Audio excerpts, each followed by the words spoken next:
jayate mriyate va kadachin nayam bhutva bhavita va na bhuyah ajo nityah shashvato yam purano nahanyate hanyamane sharire. Om Shanti Shanti Shanti. Om. The soul is neither born, nor does it ever die. Nor having once existed, does it ever cease to exist. The soul is without birth, eternal, immortal, and ageless. It is not destroyed when the body perishes. Om, peace, peace, peace. Good morning, everyone. Morning. Nice to see many of you again, and a number of new faces as well. It's been a while, maybe almost 2 months. The topic, you might think it's a morbid one, what happens after we die, but I want to make the case that it's not at all morbid, that it's actually a source of joy and hope. But I want to begin with an anecdote involving Swami Medhananda. One day he was walking with a group of young college-age men, 19, 20 years old, and he asked them a really interesting question. He says, "Can you tell me what is the grandest of all the truths in life?" And they were thinking, what could he have in mind? And they were too afraid to say anything. And his answer was, "Look here, we shall all die. Bear this in mind always, and then the spirit within will wake up. Then only meanness will vanish from you. Practicality and work will come. You will get new vigor in mind and body. And those who come in contact with you will also feel that they have really got something uplifting from you." This might seem counterintuitive. What's the grandest truth in life? He's asking a bunch of college-age boys in the prime of their youth, and his answer is, we're all going to die. But this is the Vedantic attitude, is that we should be looking forward to death, and that we should live our lives in such a way that we will die, cast off our bodies in triumph.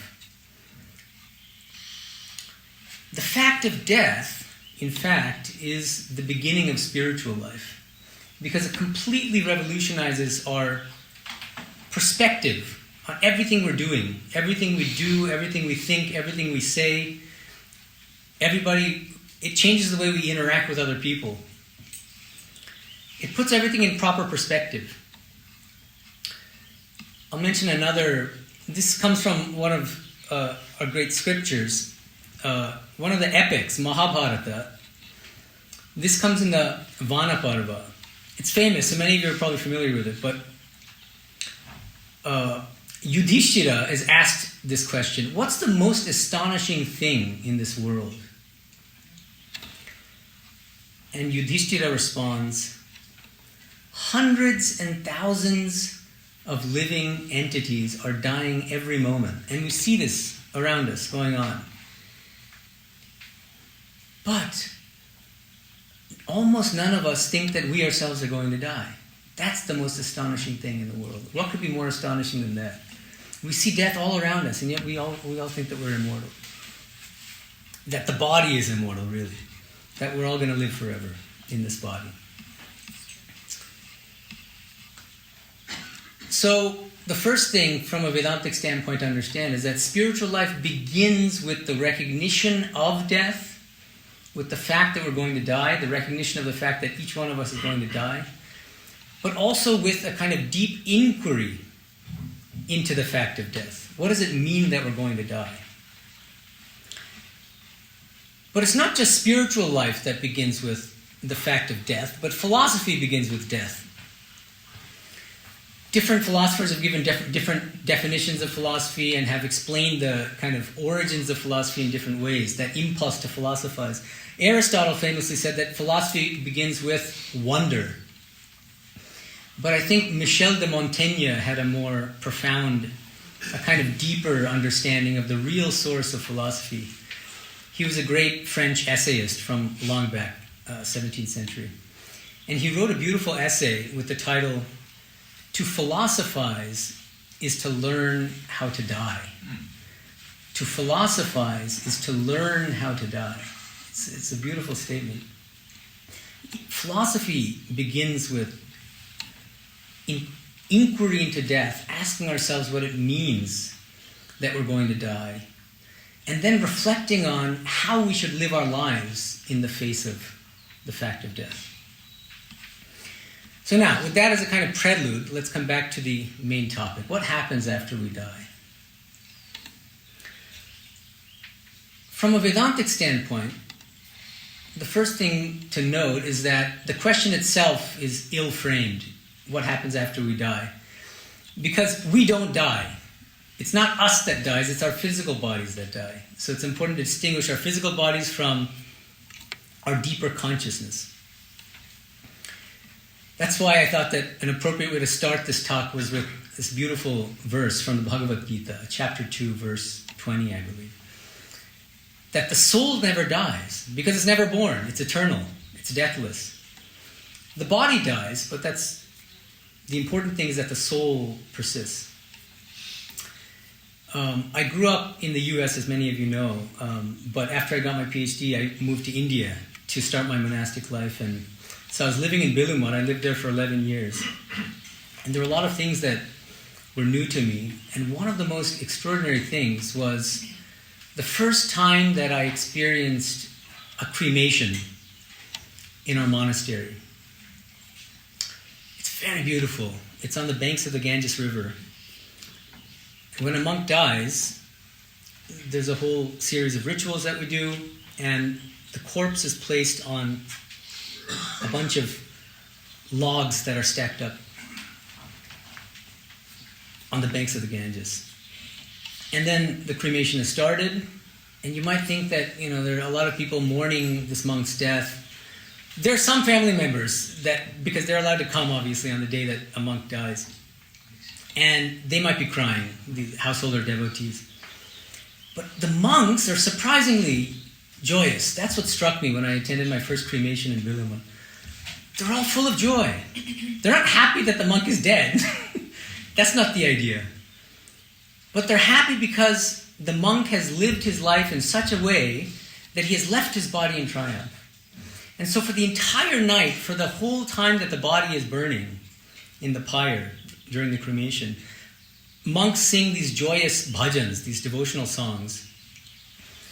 Many of the songs have the meaning that he's just cast off his body, but his soul is dwelling in bliss. Depending on what it is, it could be an eternal heaven. We'll get to that in a little bit. But that this is a source of joy. And this is something that struck me because I attended some funerals when I was here in the US, and it's mostly very, very sad. It's a sad affair. But in Bilumad, this cremation of monks is really a sight to see. It's exactly the opposite of what you might expect. Full of joy. So now, as a kind of entry point into a kind of deeper understanding of the Vedantic answer to the question of what happens after we die, I wanted to mention another famous passage from one of our great Upanishads, the great Vedantic scripture, the Katha Upanishad. It's a story about a young boy named Nachiketa, and he's dialoguing with the Lord of Death named Yama. Yama gives him 3 boons, and so Nachiketa asks, for the first 2 boons, he asks for some relatively minor things. And then when it comes to the 3rd boon, he asks a really interesting question. He says, some people say that after our death, consciousness continues. Other people say that after our physical death, that our consciousness also ceases with the death of the body. What's the truth of the matter? And Yama, instead of directly answering the question, he first begins by saying, don't ask that question. Ask for anything else but that. And he says, look, you're a young boy. Let me interest you in some... He becomes like a used car salesman. He says, why don't you enjoy these expensive chariots? And these beautiful women. Why don't you dance with these women, sing with these ladies, have a nice time? But don't ask this question. You don't really care about those things. Nachiketa will not be deterred. And he says, I don't care for any of these things. I want you to answer the question I'm asking. Because I know that all these things you're offering me are impermanent. That none of these things can be a source of lasting satisfaction. So, this is a story, of course, but what's the deeper lesson behind... I'm just pausing here before I go on. But what's the deeper import of why Yama first... he doesn't answer Nachiketa's question directly. Why does he try to divert his attention to kind of sense objects? The deeper idea is this, it seems to be. Most people aren't really spiritually prepared to even ask the question. And they're not prepared for the real answer to the question. Most people are too preoccupied with the things of this world. And so even if you tell them the answer, they're not, their mind is not in the right frame of mind to kind of appreciate the Vedantic answer, the Vedantic truth. So you have to prove yourself before you can really, truly understand the Vedantic answer to the question, what happens to us after we die? So, after Nachiketa proves himself to be worthy of the answer to this question, Yama proceeds to give a very eloquent and lengthy response. But the basic answer is simple. He says, consciousness does persist after death. And then he goes on to explain in more detail what the Vedantic line of response is. First of all, our souls are eternal. Our souls never die. The physical body will die, but our souls persist. But he also says, he asks, why is it that most of us are so terrified of dying? The Vedantic response is that we are terrified of death because we mistakenly identify with our physical bodies. It's logical. So long as we identify with the body, we'll be terrified of the fact that the body is going to perish. If we don't identify with the body, then that fact won't bother us. And it might even be a source of kind of hope, something to look forward to. And Yama then explains to Nachiketa, so then what do we do with these facts? He says that spiritual life is about trying to break our identification with the physical body and try to realize our true, deeper spiritual nature, which never dies. And we do that through ethical practice, by trying to diminish our egoism and selfishness, by engaging in different kinds of spiritual practices, like meditation. And ultimately, the goal is to realize our true spiritual nature. So this is a verse, this is 2.1.2 from Kathopanishad. Yama says, Parachaha kaman anuyanti balas te mrityoryanti vitatasya pasham athadhira amritatvam viditva dhruvam adruvesh vihana prathayante. Children, and it's a metaphor here, not actually 5-year-old children, but people who, so he says, children pursue outer pleasures, the pleasures of this world. And by doing so, they fall into the snares of widespread death. People who are like children, people who are spiritually immature, they're the ones who chase after worldly pleasures, and they end up falling into the snares of death. By which he means we have to come back to this world again and again. But wise ones, having known what is immortal, having been told through the scriptures and through great saints and sages that their souls are immortal, they give up trying to find what is eternal in the midst of impermanent things. They know that they'll never find lasting satisfaction in these impermanent things that we see around us.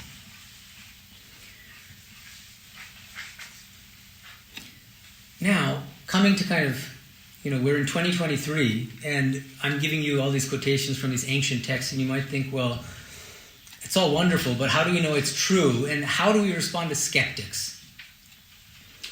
For instance, if you ask a typical neuroscientist the same question, what happens to us after we die? What will be the typical neuroscientist answer? Most of you can probably guess, but that neuroscientist will probably say, well, with the death of the physical body, our consciousness will also cease. Why? Because consciousness is entirely a product of our brains. This is almost a kind of dogma among neuroscientists. Not all neuroscientists, but the vast majority. I think it's safe to say. But Vedanta will say, no, it's just not true. Neuroscientists are wrong about this. Our consciousness persists after death, after our physical death. But let's pursue this dialectic a little further. Let's not let the Vedantin off the hook so easily. Let's imagine the neuroscientist then saying, well, that's nice to believe. That's a quaint belief. But what's your proof? We neuroscientists pride ourselves on having evidence for what we believe and running experiments and examining the brain with ECGs and, But what's your proof, you Vedantin, for believing that consciousness persists after death? Prove us wrong. Now let's go back to the 19th century briefly. May 24th, 1884. A young man named Vidya asks Sri Ramakrishna exactly this question. He asked Sri Ramakrishna the question, what's the proof that the soul is separate from the body? Atma je deho theke prithak ta praman ki. And then Sri Ramakrishna answers as follows. He says, proof? God can be seen.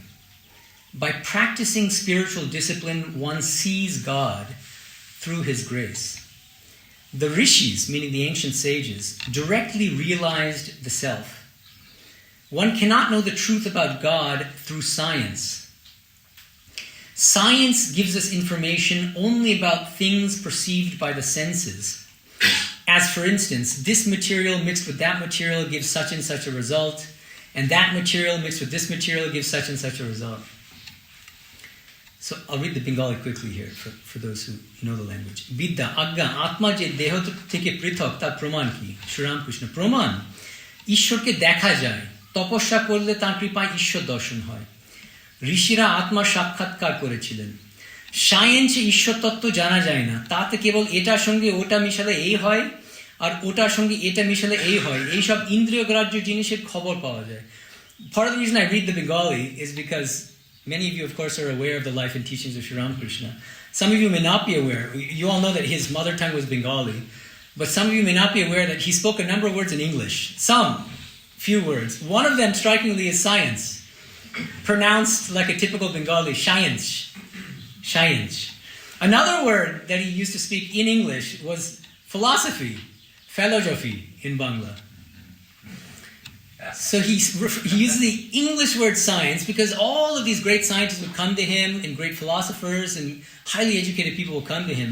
And so he was very well aware of kind of modern science. And his answer is very subtle. He says, what's the proof that the soul is separate from the body? The great sages have had direct spiritual experience of the truth of their own eternal souls. But he doesn't stop there. Then he says, you guys might think that science is the be-all and end-all.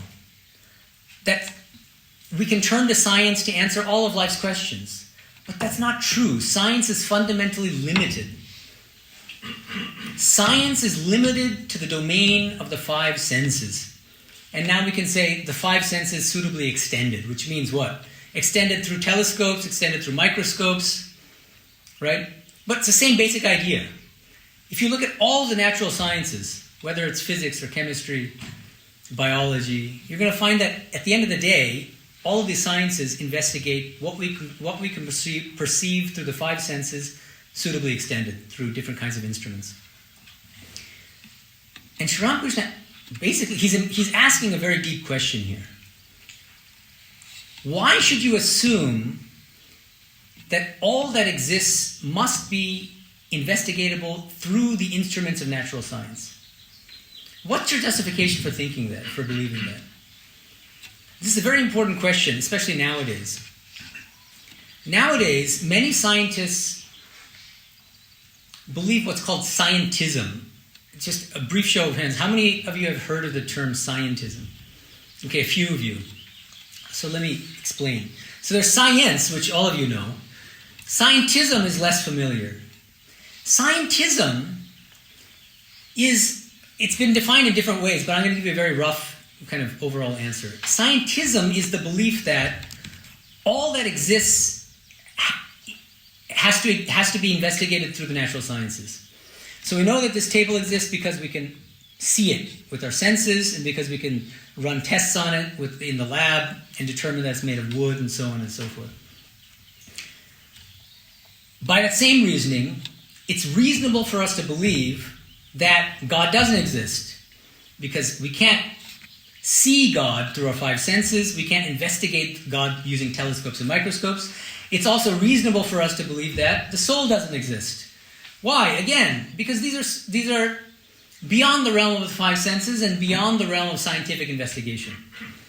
This is what's called scientism. But the deep question is, what's a scientist's justification for believing scientism? The scientist prides himself or herself on having proof and evidence for what she believes. But what's the justification for believing scientism? And at that point, the scientist is usually stuck, because they usually don't have a good justification for scientism. And I think that's what Sri Ramakrishna is getting at here. He's asking, what's your justification for believing that all that exists has to be investigatable through the natural sciences? That's a kind of dogma. It's an unexamined dogma that many scientists subscribe to. Not all, but many. It's because of this that Swami Medhananda, he would say, this, remember again the context, late 19th century, and there were huge debates in the West especially between scientists and religious people.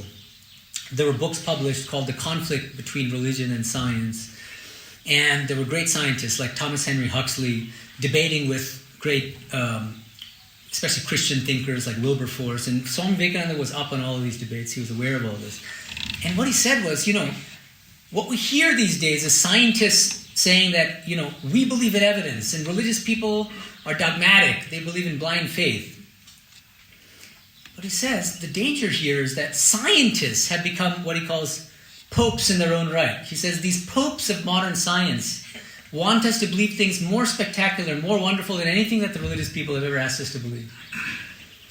So he said that in the late 19th century. It's more true now than ever, it seems to me. This is just my suggestion, but I want you all to ask yourselves whether that's true or not. Has science become the new religion in this age? Some of you might have heard of Richard Dawkins, who's a very prominent biologist, I think at Oxford University. But what happens sometimes when academics become too famous, they start venturing into other fields. They get bored, or they want to have fun. So he's ventured into philosophy of religion and theology, and he's written books called The God Delusion, for instance, where he argues that Charles Darwin's theory of evolution has disproved the existence of God. And here again is a good example of, he's a brilliant scientist, but he unrigorously and without justification accepts scientism. But the question is, how can you prove that Charles Darwin's theory of evolution actually disproves the existence of an eternal soul and an eternal God? And there he gets stuck. I mean, I could give a separate lecture on Richard Dawkins' God Delusion, but that'll take me too far afield now. But coming back to this Sri Ramakrishna's line of response, what's the proof that we have an eternal soul separate from our body? The proof is the direct spiritual experience of great saints and sages across the world's religious traditions. Swami Medhananda further develops this line of response. He says, what is the proof of God? And we can also ask the same question in terms of the soul. What is the proof of the soul? His answer, direct perception, pratyaksha. That's the Sanskrit term for direct perception. Then Vivekananda says, the proof of this wall is that I perceive it.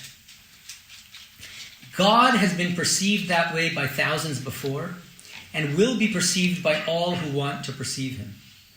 But this perception is no sense perception at all. It is super sensuous, super conscious. So there's a lot of philosophical nuance in what he's saying here in his response. He begins by saying, look, what's my proof that there's a wall here? The answer is, well, because I perceive the wall. This is very common. I don't think anybody's going to argue with that, right? But then he says,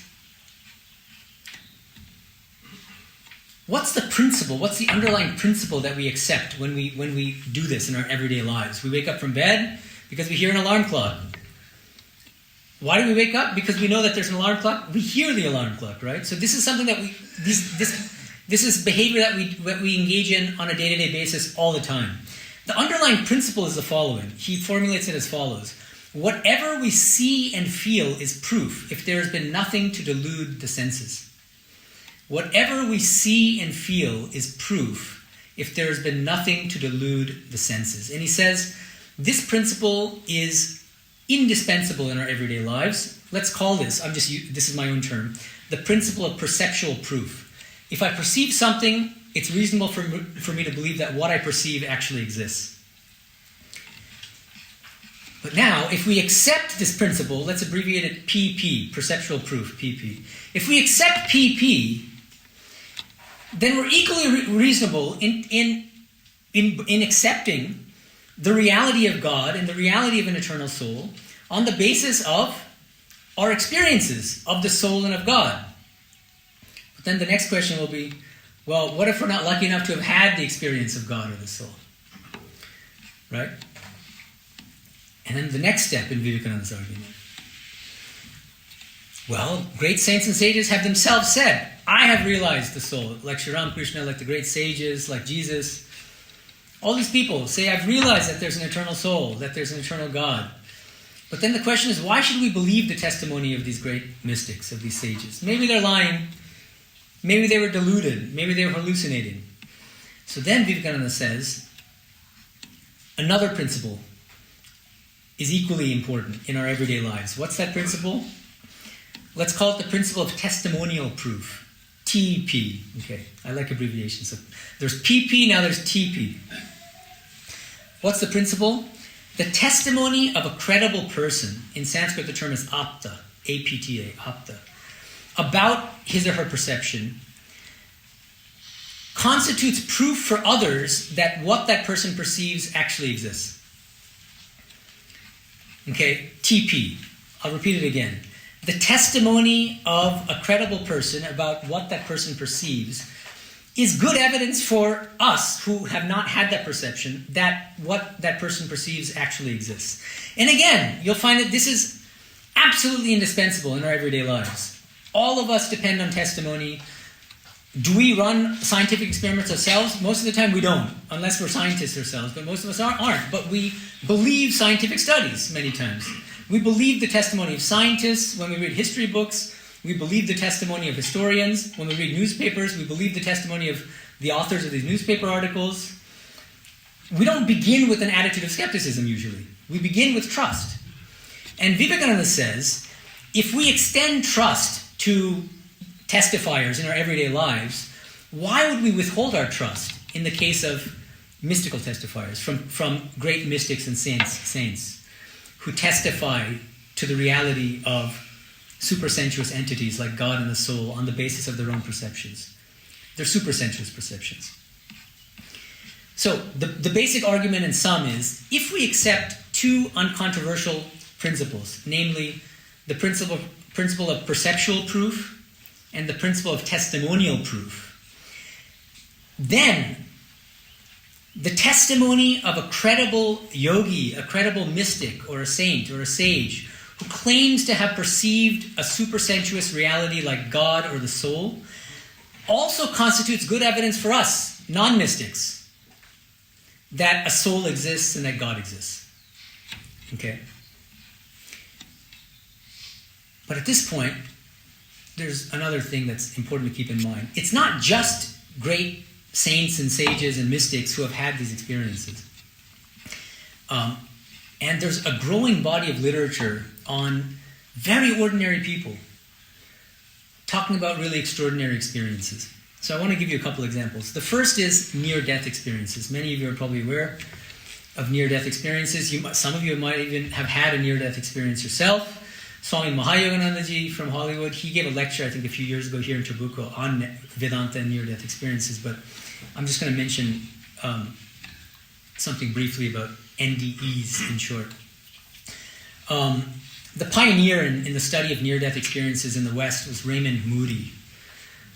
He wrote a book which was wildly popular, published in 1975, called Life After Life, and just kind of giving detailed reports of people's near-death experiences. Really extraordinary things where people will suddenly, either because of a car accident or because they have some kind of rare disease, they go into a coma state, and instead of their consciousness ceasing, they have the most wonderful spiritual experiences, where they encounter spiritual beings. Some of them say that they directly spoke to God or encountered or perceived God. They had a newfound kind of wisdom about what they were meant to do in this life. And they were actually disappointed when they came back to their physical bodies. It was also a very striking thing. More recently, Bruce Greyson, a medical doctor who's very much still living now, he wrote a book 2 years ago, 2021, called After. A Doctor Explores What Near-Death Experiences Reveal About Life and Beyond. So I recommend both these books, Life After Life by Raymond Moody, Bruce Greyson's book After. So he's giving updated examples. As a medical doctor who confronts, dying patients and people in a coma on a daily basis. But the third book, and the one that I find most interesting in many ways, is by Eben Alexander, who is himself a neurosurgeon. He wrote a book called Proof of Heaven, A Neurosurgeon's Journey into the Afterlife, published in 2012. How many of you have read this book or are aware of the book? Yeah, a few of you. It's a really, really interesting book. I strongly recommend it. So this guy was one of those typical neuroscientists that I was talking about earlier, who they took it as dogma, scientific dogma, that consciousness ceases at the point of physical death, because consciousness is strictly a product of the brain. But in 2008, he contracts a very rare form of bacterial meningitis. He goes into a coma for 7 days. And if his dogma was correct, then obviously you'd expect that his consciousness would cease in that coma state. But instead, for those 7 days in coma, he had really extraordinary experiences. He encounters a number of spiritual beings. I'm not going to go into too many details, but he also, interestingly, he encounters his birth sister who died before he himself was born. And she told him things that he couldn't possibly have known, and that he later verified after coming back from the state of coma. And so there are actually ways in which you can verify certain aspects of your NDE experiences. And after he comes back from his coma state after 7 days, he's a completely changed man. And he says, during my coma, my brain wasn't working improperly. It wasn't working at all. So that's why he could no longer believe that neuroscientific dogma. Because the brain wasn't functioning at all in the state of coma, and yet his consciousness was very much alive, more active than ever, and he was absolutely convinced of the reality of what he was experiencing in that state of coma. And he says specifically that in that state of coma, he came into contact with what he calls his eternal spiritual self. Very Vedantic. So that's the first set of data that's kind of, it's as I said, a growing body of literature. There's a great website. I can't remember the link now, but the whole website is devoted to just updated reports of near-death experiences. They're asking people from all around the world, have you had a near-death experience? Send it to us. Send us a report, and we'll include it in the catalog. It's really worth looking at. Maybe I can include a link later under the YouTube description. But second example of very, very ordinary people having extraordinary experiences that lend credence to the Vedantic idea that we're eternal souls that never die. A lot of children in countries that don't believe in rebirth have had knowledge of their past lives. And this is also a growing body of literature. The pioneer in this regard was a scientist named Ian Stevenson. He did some really important research on this. More recently, Jim Tucker, he's an academic at the University of Virginia. He's done a lot of research into this. And he wrote a number of books, but the main one is called Before, Children's Memories of Previous Lives. One criticism that Ian Stevenson has received is that he did most of his research into kind of children's memories of past lives in Asian countries where it's in the culture that you believe in rebirth. And so skeptics will say, well, is it a surprise that some of these young kids are claiming to have memories of previous lives because their parents have been drilling into their heads that they were reborn, that they're going to be born again. Jim Tucker's research is really interesting because he's done most of his research in Western countries where there isn't a pervasive assumption of rebirth. I'll give you one example. I think it's a striking example. There's a kid named James Leininger. He's now, I think, a teenager, or maybe in his early 20s. James Leininger, at the age of 2, he'd wake up in the middle of the night with nightmares. And he was shouting the most extraordinary things. He was saying things like, "Mayday, mayday, the plane's on fire." And his parents were terrified, of course. And he would have these recurring nightmares, almost nightly. And they would hear more and more information. They were piecing together what exactly he was saying. And they asked him when he actually woke up from these nightmares about what the hell he was talking about. And he would say things like, "I was a World War II fighter pilot in my previous life, and my plane was shot down. This is the name of my aircraft carrier, the USS Natoma Bay. This is the name of my co-pilot." I'm giving all of this information. They didn't know. They were completely stunned. They then went to history books. They consulted historians of World War II, and they verified everything he said, which is quite extraordinary. But these examples can be multiplied. But if you're interested, look at Jim Tucker's book, Before, Children's Memories of Previous Lives. There's a third source of evidence, also growing. This is called past life hypnotic regression, another case of very ordinary people having memories of previous lives. There's a really interesting book published in 1988 on this phenomenon. It's by Brian Weiss, and his book is called Many Lives, Many Masters. Any of you read this book? Some of you. Yeah, it's a wonderful book, I think.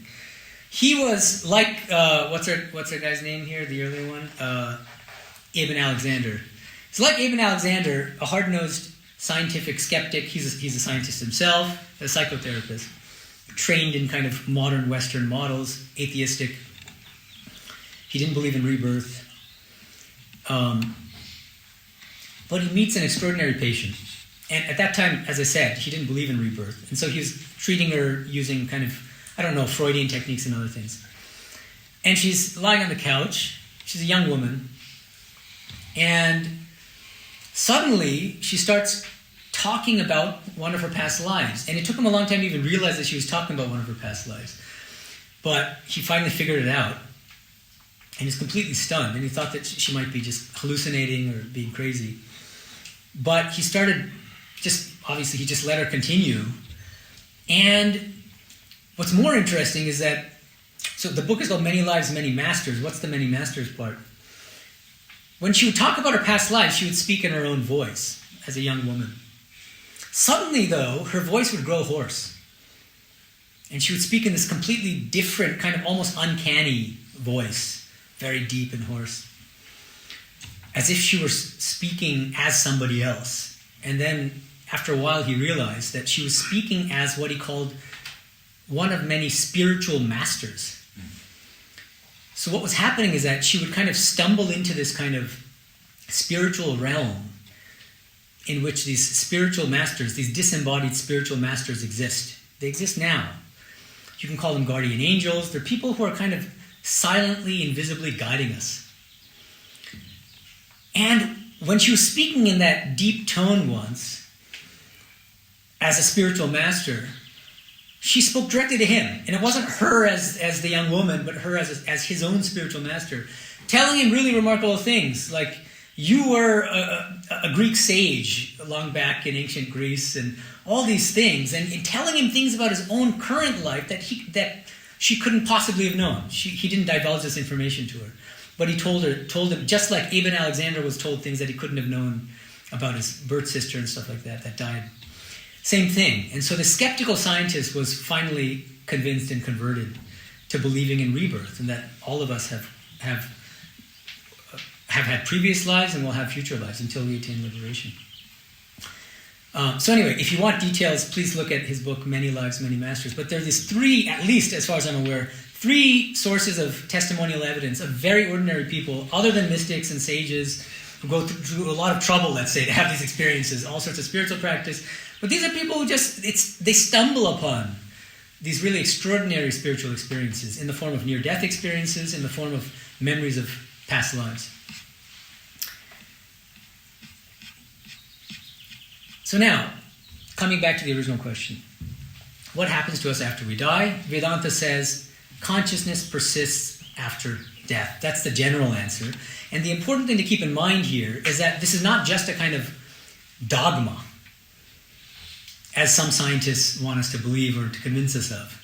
But it's a reasonable faith. We can call it a reasonable faith. Why do I say reasonable faith? Because it's based on the testimony of mystics and sages, and also very ordinary people who have had things like near-death experiences and knowledge of their past lives, which are later verified empirically. It's on the basis of that testimony that we believe that we have an eternal soul, and that we were born, that we had bodies in the past, and that we're going to take on bodies in the future as well. But Vedanta says don't stop with that reasonable belief, that reasonable faith. Through spiritual practice, you should get to the point where you can ultimately verify that belief, that faith, through your own direct spiritual experiences. So don't rest content with faith. It's good to start with reasonable faith, but that faith should culminate in direct spiritual experience of the truth of our souls, of the truth of God. But now, if you want a more specific answer, what exactly happens to us after we die? Yeah, okay, fine. So our consciousness persists after death. But what happens to our consciousness? The answer is, it depends. What does it depend on? It depends on your karma. It depends on how much spiritual progress you've made in this life. Okay? Let me try to unpack that. There are three key doctrines here from a Vedantic standpoint that we have to understand. Number one is the doctrine of karma. Number two is the doctrine of rebirth. The two doctrines go hand in hand. Number three is the doctrine of universal liberation. So I'll just explain each one briefly. First, the doctrine of karma.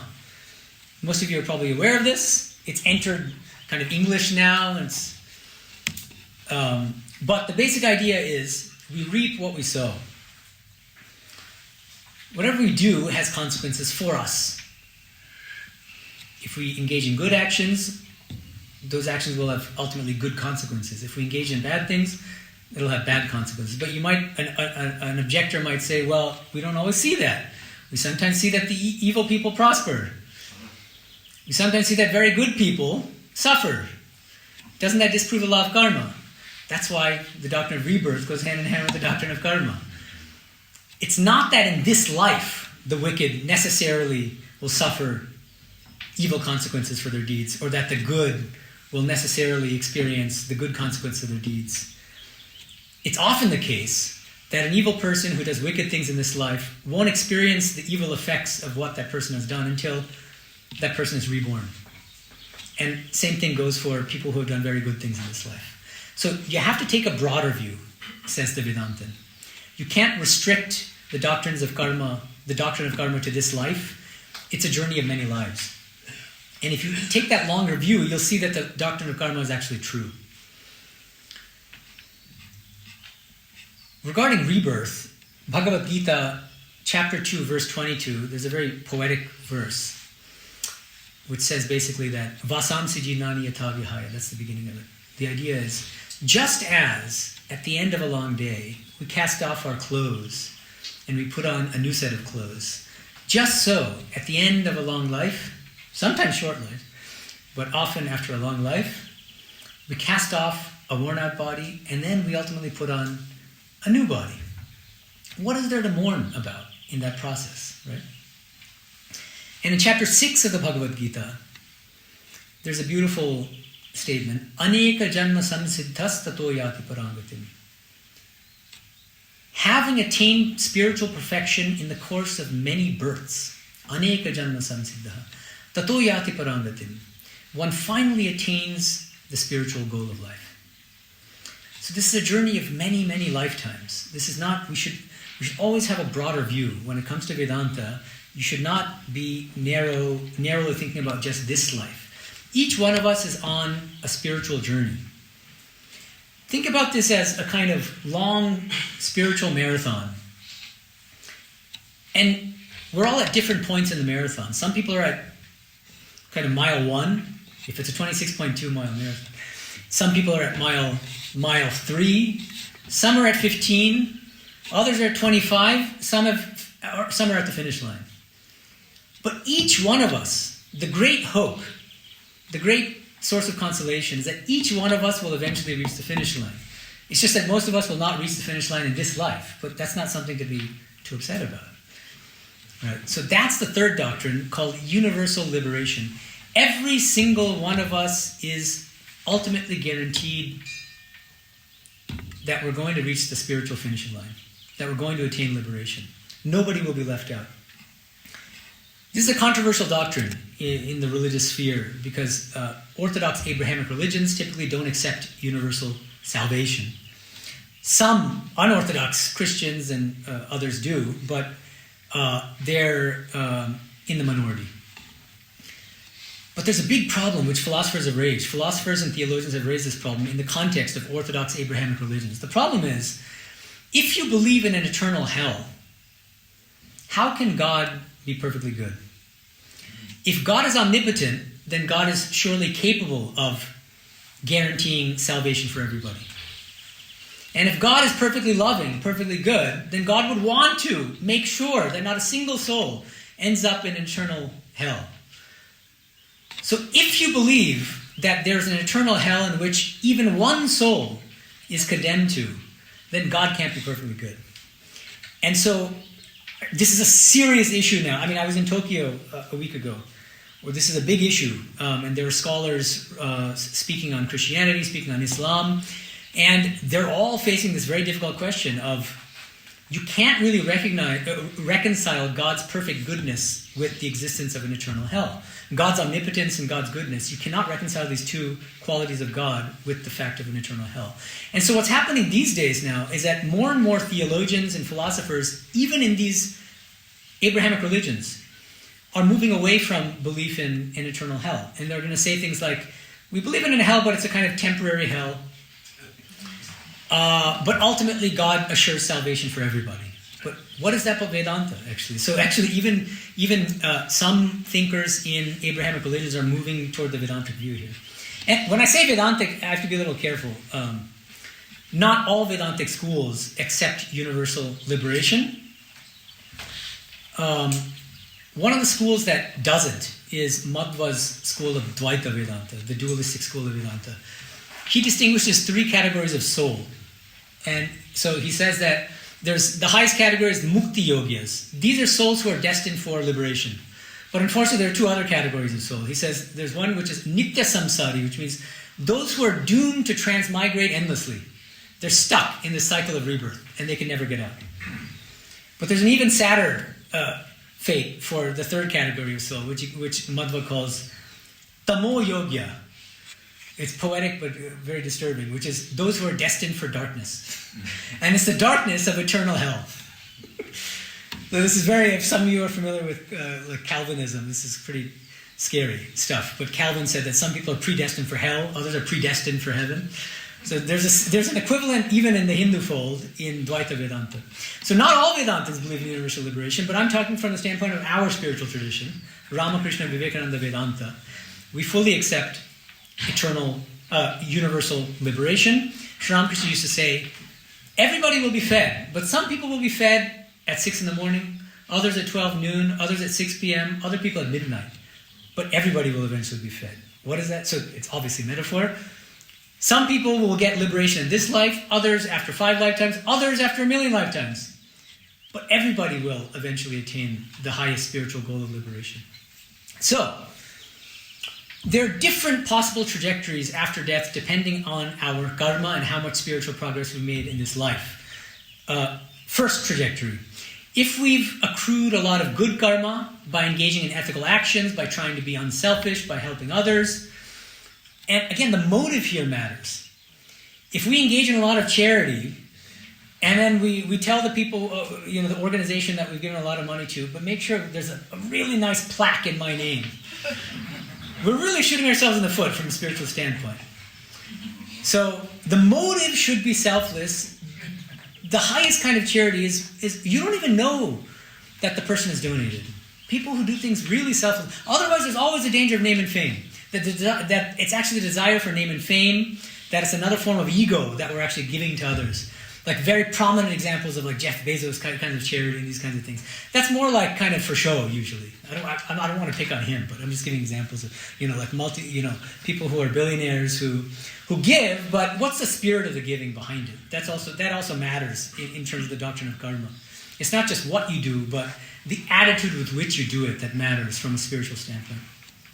But let's say that we've accrued a lot of good karma by trying to be unselfish, by having the right spiritual attitude in helping others and engaging in spiritual practices, but we have not yet attained liberation. What happens to us?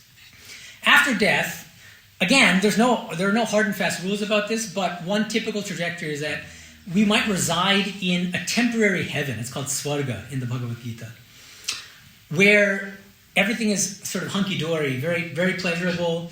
There's no suffering, unlike this world, but it's only temporary. And it's a place for us to exhaust our good karma, but it has an end point. Once we exhaust our good karma, we come back to this world to continue our spiritual journey in a different physical body. Now, one thing here that's important is the soul, in between lives, has a choice, has some say in what its next body is going to be, what the circumstances of its next birth is going to be. And there's some kind of differences among Vedantas about this, but Sri Aurobindo, for instance, his view is that the more spiritually evolved the soul, the more choice it has in the matter, the more say it has in the matter. And it can really, so he gives a beautiful example. He says that most of us think that, it makes sense for us to kind of like try to move up in a way with every life and say, so, I was a kind of middle class guy in this life, and so in my next life, I want to be Jeff Bezos or something. But no, he says, a soul that's born as a king in one life, in the next life, that the soul of the king might choose to be born as a pauper. Totally impoverished. Why? Because the aim is not enjoyment. The aim is spiritual evolution and spiritual progress. And what happens between lives is that we gain lucidity. We're kind of deluded because we're stuck in these physical bodies. But in between lives, we gain a kind of clarity about what's best for us from a spiritual standpoint. And so we don't choose based on kind of what the ego wants, but what the deeper soul needs in order to evolve and make progress toward the goal of spiritual liberation. So that's an important thing to keep in mind, is that the soul has some say in choosing the circumstances of its next birth, what kind of family it's going to be born into, and so on and so forth. Second trajectory, if you've done a lot of bad things in this life, what does bad mean? Buddhists prefer the term unwholesome, akushala, but from a Vedanta standpoint, what bad amounts to is selfish actions. If you've been extremely selfish in this life, if you've actually actively harmed other people in this life, if you've been cruel, if you've been egoistic, very egoistic, what happens to you after you die? You might reside in a temporary kind of, some Vedantins call it a hell, naraka, other words like that, but we should think of it more as a kind of temporary purgatory, where we purge ourselves of our bad karmas. But with the aim, of course, there's a kind of punishment dimension to it, because we get what we deserve, according to the law of karma. But the main thrust, the main purpose of even that experience of that temporary purgation is to help us in our spiritual journey. Because after we exhaust our bad karma in that state of purgatory, we'll come back to this earth again in a different body and continue on our spiritual journey. And hopefully we'll have learned something from those experiences and try not to be as selfish and egoistic in the future in our next embodiment and try to make further spiritual progress. And the third trajectory, let's assume that we've attained liberation in this life. What happens to us after we leave the physical body? Well, we attain liberation. That's the short answer. But then the question is, well, what exactly is the state of liberation? And there's a lot of controversy about the final, what's called the final state of eschatology. That's the term used in Western theology. What does a final state look like for those who have attained the highest goal of life? According to Christians, there's a wonderful Christian heaven. According to Muslims, there's a wonderful Muslim Islamic heaven, which they call Jannah. According to different theistic Hindu traditions, they posit different what are called lokas, different transcendental eternal realms, eternal heavens, where you dwell with the personal God in an eternal realm, lovingly worshipping God, lovingly serving God. And so Vaishnavas who worship Krishna conceive this loka as Goloka or as Vrindavana, where you dwell with Krishna. But what about worshippers of Kali? Well, they posit a different kind of Shakta heaven, where you dwell with Kali. And followers of Sri Ramakrishna have a Ramakrishna loka, where you dwell with Sri Ramakrishna, and so on and so forth. So there are many lokas in Hinduism. And Advaita Vedantins, followers of the path of knowledge, this is also another different tradition within Hinduism, they say, all this talk of heaven is nonsense. There's no coming and going. Liberation consists in resting in your true nature as non-dual, pure consciousness. That's the highest goal. That's true liberation. So the only thing that all of these pictures of liberation or salvation have in common is that all of these states are free from suffering. But other than that, they're radically different. And most theologians and even realized souls over the ages have assumed that these different pictures of the final state are mutually exclusive. You can't have more than one at the same time. If the Christian heaven is true, then the Islamic heaven can't be true. If the Islamic heaven is true, then the Christian heaven can't be true. If one of these Hindu lokas is true, then all the other stuff can't be true. If the Advaita Vedantin goal is the highest, then all these heavens, they may not be completely false. Advaita Vedantins will say, but they're kind of lesser forms of salvation, but they're not permanent. They're not eternal. Ultimately, you need to rest in your true nature as pure consciousness. So these debates have been going on for centuries. There's been a lot of kind of fanaticism and exclusivism, saying that we're right, you're wrong. Where does Sri Ramakrishna, where does our tradition stand on this question? Sri Ramakrishna says, why do you assume that these different pictures of salvation are mutually exclusive? He conceives salvation as what I call a many-roomed mansion. Just as in a mansion, just as right now, we're in this room, some of you are in this room, some people are in the library watching the same lecture. Other people are doing other things. One person might be in a restroom, one person might be resting in a bedroom. Why can't that be true of salvation as well? Why can't the Christian dwell in a Christian heaven? The liberated Christian, obviously. Why can't the liberated Muslim dwell in Jannah, the Muslim heaven? Why can't the worshipper of Krishna dwell in Goloka? Why can't the Advaita Vedantin rest in its true nature as non-dual pure consciousness? But why assume the mutual exclusivity of these different states? Why can't we all just be inhabiting different rooms of the same mansion? And that was exactly Sri Ramakrishna's idea. Mohima Chakraborty, who was a staunch follower of Advaita Vedanta, Shankara school, he had this view that, well, even devotees of the personal God ultimately have to give up this talk of heaven and ultimately rest in their true nature as non-dual pure consciousness, right? Don't they? So he asked, he says, I have a question to ask, sir. A bhakta needs nirvana sometime or other, doesn't he? This is from 1885. So a bhakta means a devotee of the personal God, a theistic religious practitioner. Nirvana here means somebody who dissolve your individuality in the non-dual pure consciousness. From an Advaitic standpoint, that's what nirvana means. And Sri Ramakrishna says, it cannot be said that bhaktas need nirvana. That's not true. There's a state in which the eternal Krishna is with his eternal bhaktas. Nitto Krishna ta nitto bhakto. Krishna is consciousness embodied, and his abode also is consciousness embodied. Chinmoy Sham, Chinmoy Dham. So it's not true. It's not true that devotees of the personal God ultimately have to go on to realize their true nature as pure consciousness. That's another form of fanaticism.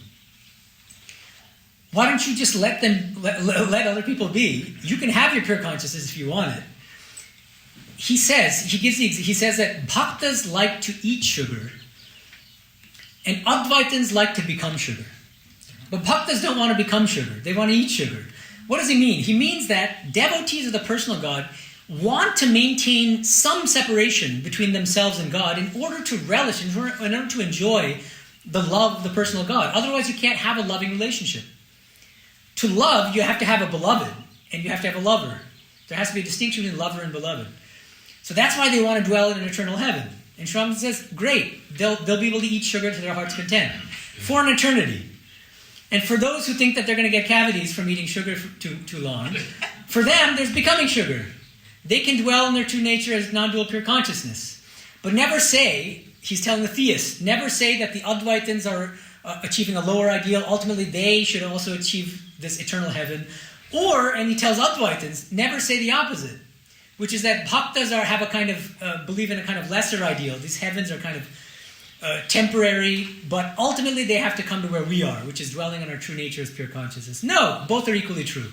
If you want to eat sugar to your heart's content. If you want to become sugar, become sugar. And both are equally ultimate, both are equally valuable. So, finally you might ask, what is the practical relevance of all this highfalutin talk about what happens to us after we die? So I think there are very, very practical lessons to take away from this, and I'm going to end on this note. First of all, you'll find, just from interacting with people on a day-to-day basis, is that most people are terrified of dying. And so the first lesson that I hope that we take away from this lecture, and from anybody who's studied any Vedanta, is that don't be afraid of death. If you see things aright, you'll realize that death is something that you can actually look forward to. If you live your lives well, and living your life well from a spiritual standpoint means trying to live a life as unselfish as possible, a life of giving, of sacrifice, rather than one of taking and of self-aggrandizement. Second key takeaway from this lecture, I hope, is that life is a spiritual journey, not just of one life, but a journey of many lifetimes. And the good news is that each one of us will eventually attain the finish line. Each one of us will reach the end of the journey, which is, you can call it salvation, you can call it liberation, but everyone is destined for this highest fulfillment eventually, if not in this life, then in future life. So Vedanta gives us a message of hope in the end. So let's leave on that hopeful note. Thank you. Thank you. Thank you. Om Shanti Shanti Shanti Hari Om Tat Sat Shri Ramakrishna Arpanamastu.